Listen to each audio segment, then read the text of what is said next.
Hi there, everybody, and welcome to the Country Music Time Machine. How you doing? I'm Kevin, and right now we're going to have a very rare episode.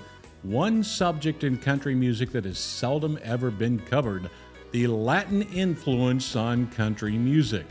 Now, for us diehard country fans like me, when we think of Latin-flavored country music, most of us automatically think of the multiple songs that have been recorded by non-Latino artists, country artists, about life south of the border, especially the part about partying with margaritas and with those pretty senoritas. So I think that would be a good country song, just that line right there.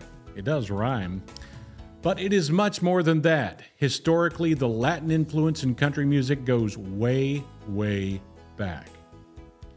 Before we dive into this interesting subject, please don't forget to subscribe to the Country Music Time Machine. Tell all your friends about us. And by the way, I do speak Spanish, and this episode is going to be available in Spanish as well. So if you ever wanted to hear a country boy talk Spanish, tune into the Spanish episode. There should be a link on the screen somewhere if you want to check that out, or if it's not on the screen, it'll be down there.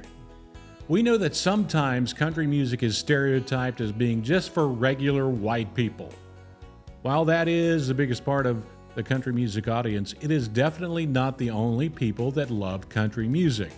Let's take a look at data. There is not enough data or studies that show us how many Latinos listen and love country music, but looking at my own data here on the Country Music Time Machine on YouTube, our viewers in the United States make up about 60% of our audience.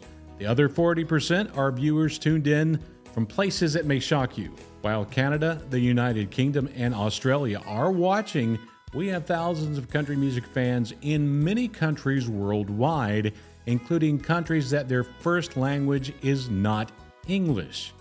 We have thousands of viewers over in Argentina, Paraguay, Chile, Peru, Honduras, Belize, and of course, Mexico.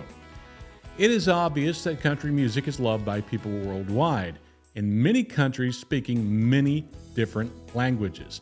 That's how good country music is. When we think about the origin of country music, there are multiple debated sources about the start of country music. Like many musical styles, it may have been an infusion of early type of music that changed into something a little bit different. History tells us that the Scottish Irish settlers in the U.S.A. brought their music and instruments with them, and that started growing in the Appalachian region of the U.S. in the 1800s. We know the African slaves brought the banjo with them, and that was one of the most important instruments ever in country and, of course, bluegrass music as well. But what is seldom mentioned is the Latin influence in country music. Today's news is filled with stories about immigration. The U.S.A. has always been a hot spot for immigration, but the most important early Latin influence was partly brought not only by immigrants to the United States, but also the relative closeness of our Spanish-speaking neighbors down in Mexico. We owe a big thanks to Mexico in helping with the rise of country music in its popularity, especially starting back in the 1930s. You may not know this, but back then a radio station was still a relatively new technology. But whenever the U.S. government gets involved in anything, as always, you can expect restrictions and taxes, I guess. That was the case for radio stations in the U.S. in the 1930s. Some were limited in their transmitting power, so they could not reach many people. In Mexico during this period, there were no restrictions. That's where the border blasters came in. Americans crossed the border into Mexico and raised huge antennas and powerful transmitters that blasted the music deep into the U.S. Many of those border blaster radio stations were playing country music, and this brought country music to people in the U.S. who may have never heard it before. And it influenced some of the early icons of country music history that were tuning into those stations. Jimmie Rodgers and the Carter family were heavily influenced by what they heard. Jimmie Rodgers is considered the father of country music. He often performed at the first radio station broadcasting out of Mexico into the U.S. His music was loved by those on both sides of the border, and Rogers' music was influenced by his Mexican friends.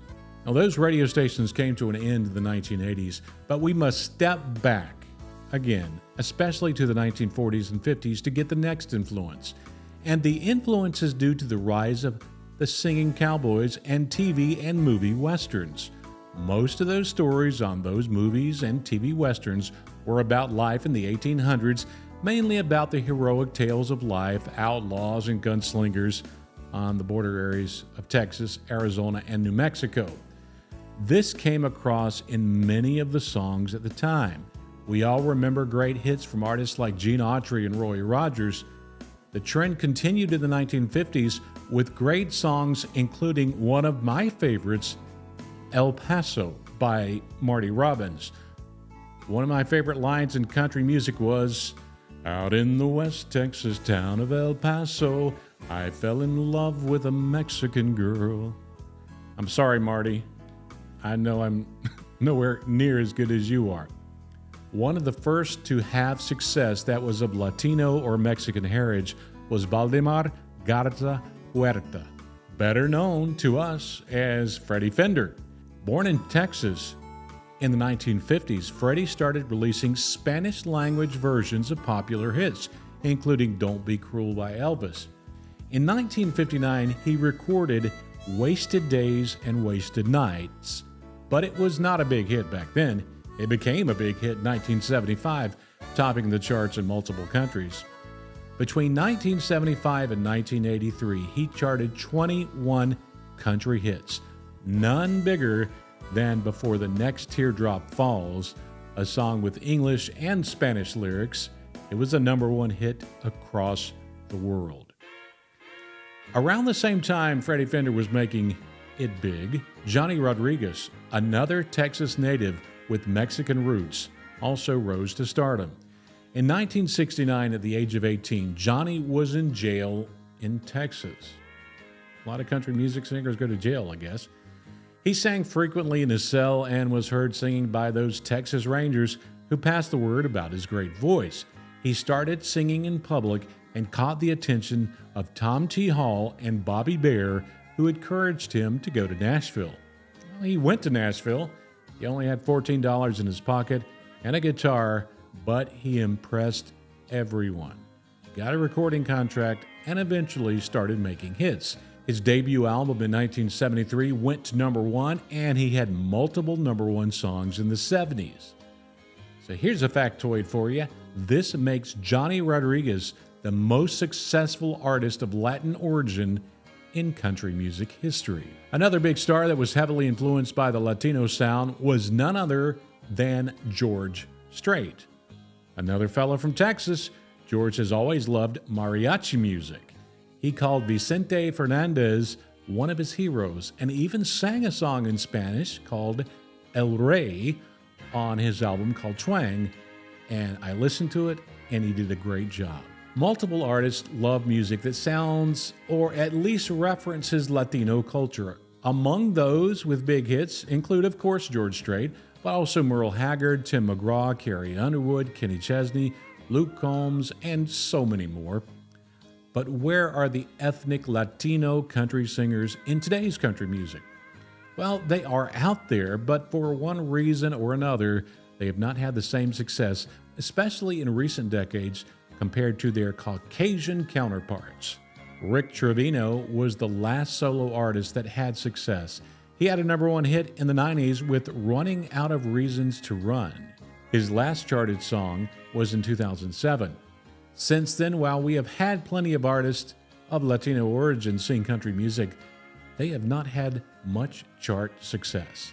The question is why?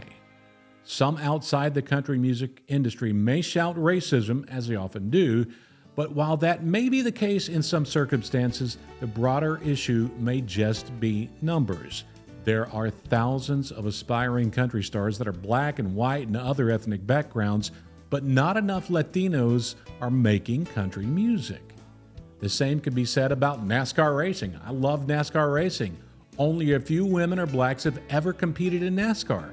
Their lack of success is not related necessarily to their gender or skin color or even talent, but mainly to the fact that not enough have competed. It is a numbers game. So to end this episode, I will give you an amazing statistic. I love statistics. While internet streaming is a major way we consume our music today, radio stations are still critically important. The latest data shows that in 2022, the number one most popular format for radio stations across the U.S. was country music. Over 2,100 stations are playing country music right now. The Spanish format on radio stations in the United States, over 1,200 radio stations are of the Spanish format. But maybe things are changing. Frank Ray, a former police officer from New Mexico, made it to the top 20 of the country charts with Country'd Look Good on You in 2021. So maybe he'll help bring a little Latino back to country. The growing Latino population in the U.S. presents an exciting opportunity for Latino artists to make their mark in country music. By infusing the genre with Latino rhythms and influences, they can create a unique and popular sound, and one day may top those charts again.